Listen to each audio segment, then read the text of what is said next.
Hi, and welcome. You're listening to the X22 Report. My name is Dave, and this is episode 769B, and today's date is September 18th, 2015, and the title of this episode is Putin Outmaneuvers Obama on Syria Crisis and Forces Obama to Talk.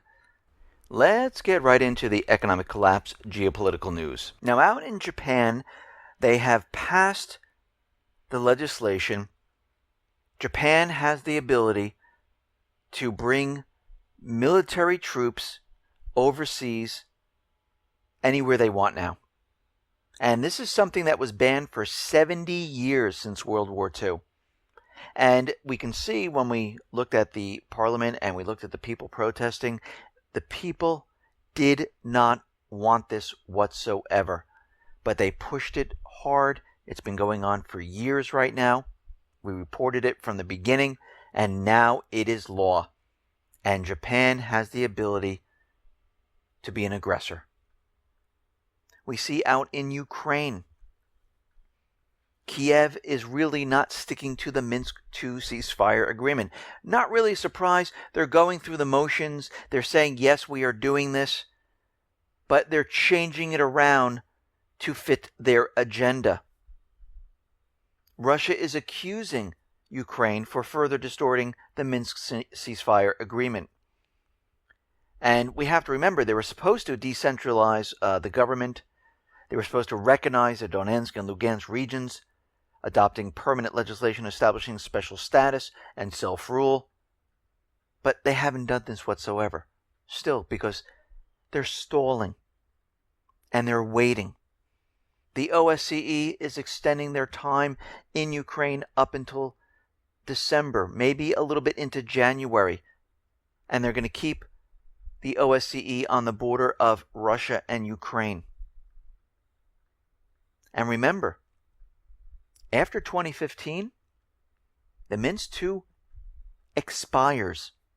And right now, Kiev does not look like they're going to renew it. And this is why there's been so much talk about the Minsk II ceasefire is the only agreement. There is no other agreement.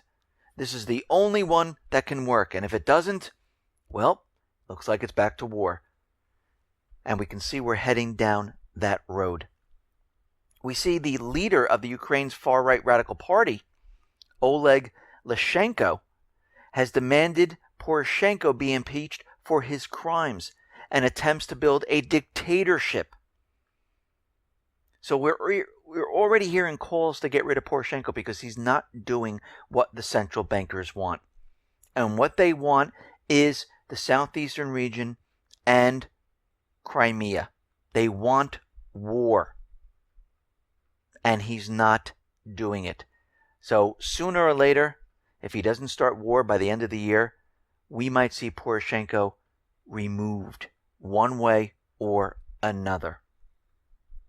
Now, out in the Middle East, we understand in Iraq and Syria, there have been a lot of chemical attacks. And we know this is coming from the Free Syrian Army and the Islamic State, which is really one and the same. Actually, the Free Syrian Army really doesn't exist anymore. We're just going to call them all the Islamic State at this point because they're all defecting over to the Islamic State, which is the proxy army, as we know, for the United States.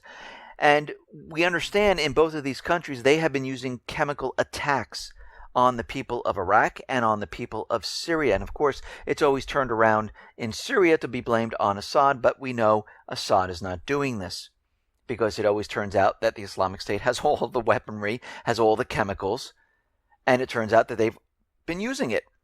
So right now, Russia is going to the UN Security Council saying we need to launch an investigation to find out once and for all who is using these chemical weapons.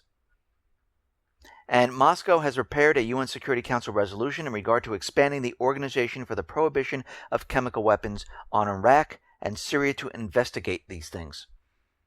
And this is going to be a problem for the U.S. because you know that this investigation, if it goes forth, will turn up that it was their proxy army, which they already know.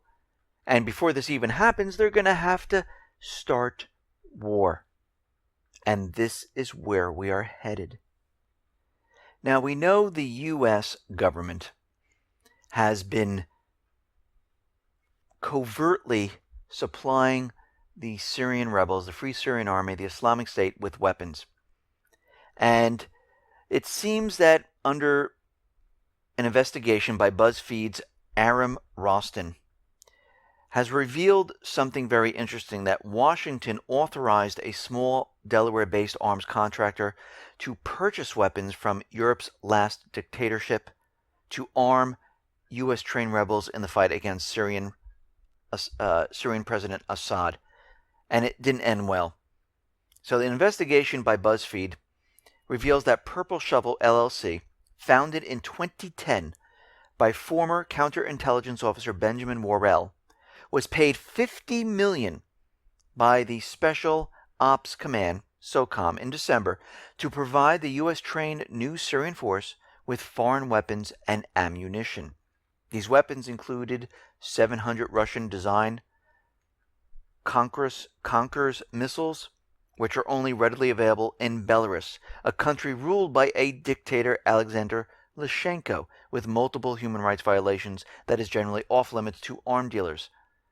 There is evidence that the U.S. provided weapons to the rebels via another controversial channel, the Libyan government arsenals, which is Benghazi, which we know this is what they were doing. So when the U.S. in the beginning was saying that we are not backing the Free Syrian Army, this is a grassroots thing, it is completely not. It is all coming out now. We all knew this for a very long time, but when you dig deeper and deeper, you find out more and more. And the whole conspiracy is completely wiped away, and all we have left are the true facts.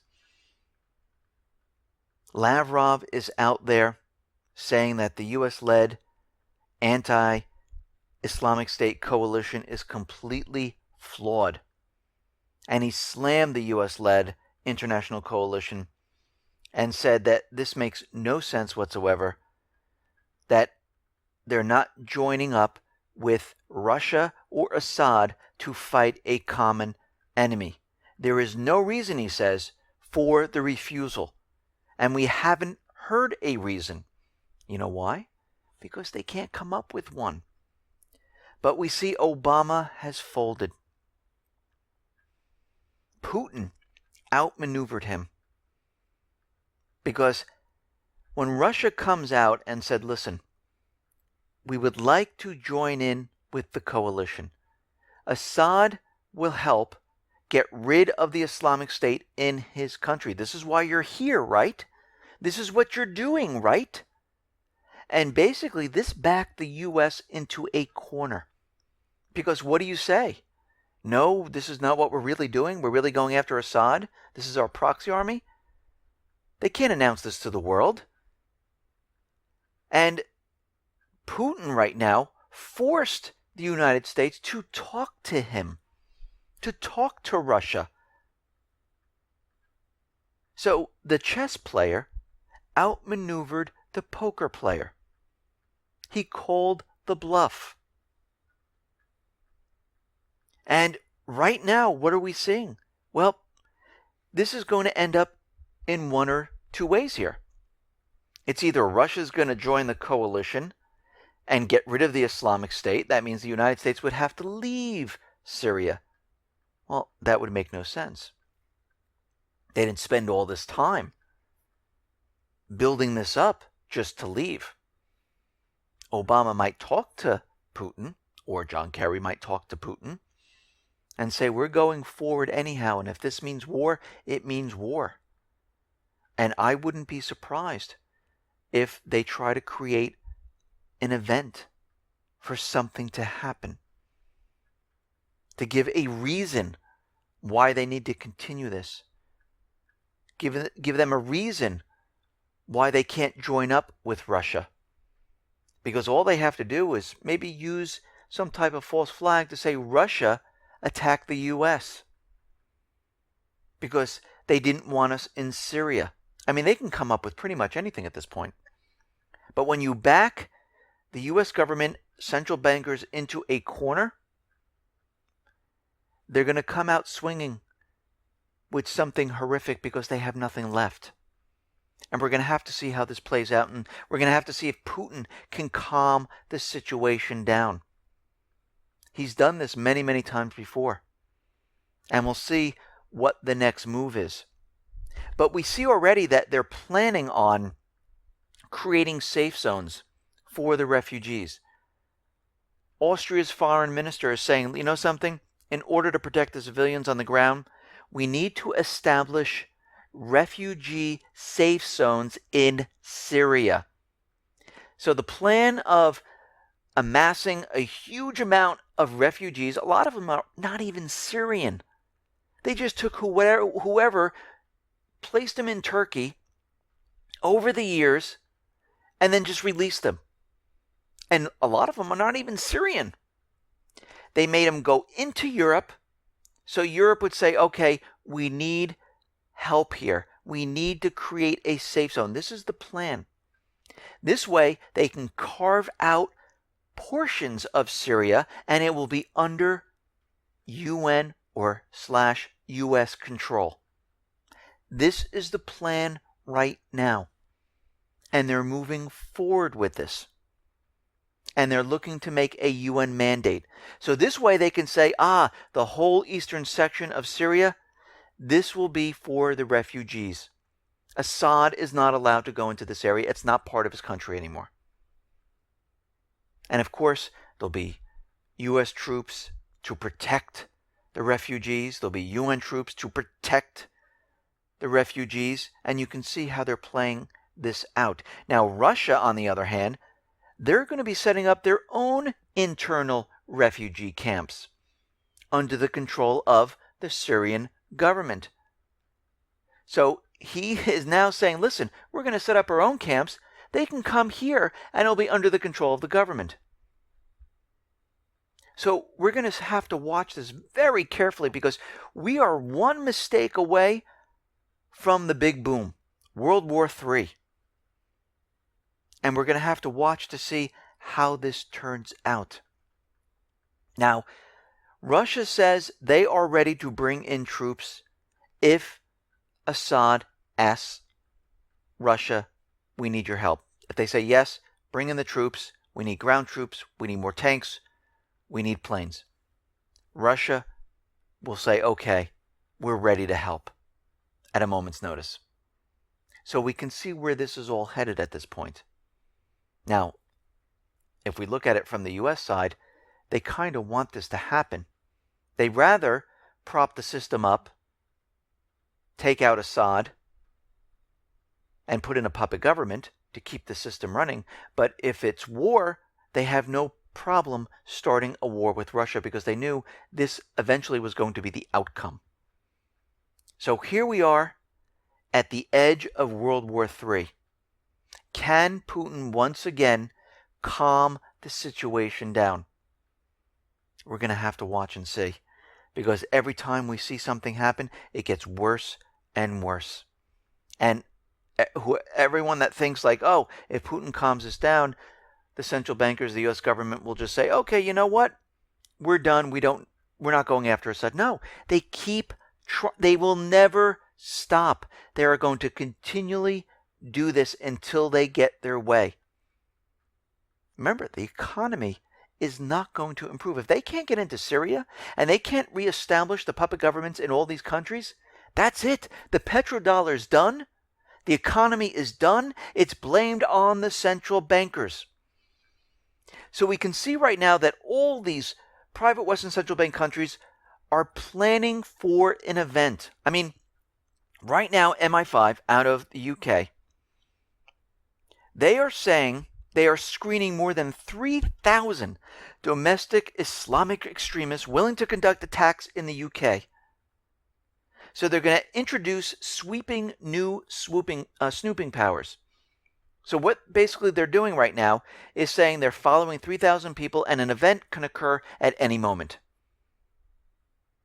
Plus, to add to this, we're going to introduce new spying laws, which will allow us to spy on everybody.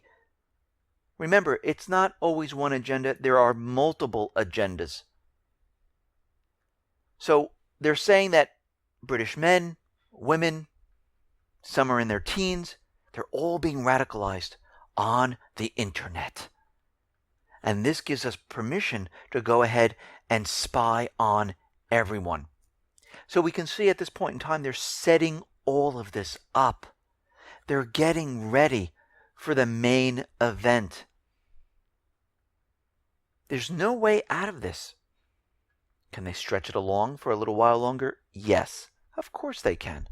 But eventually, they're going to want to bring this down their way. They don't want a black swan. They don't want something coming out of left field, because they will destroy their complete credibility and everyone will blame the central bank, and they don't want this to happen. And this is why they're preparing for this event. Listen, everyone, thanks a lot for listening. Be well, be safe, and especially be prepared. Thanks a lot.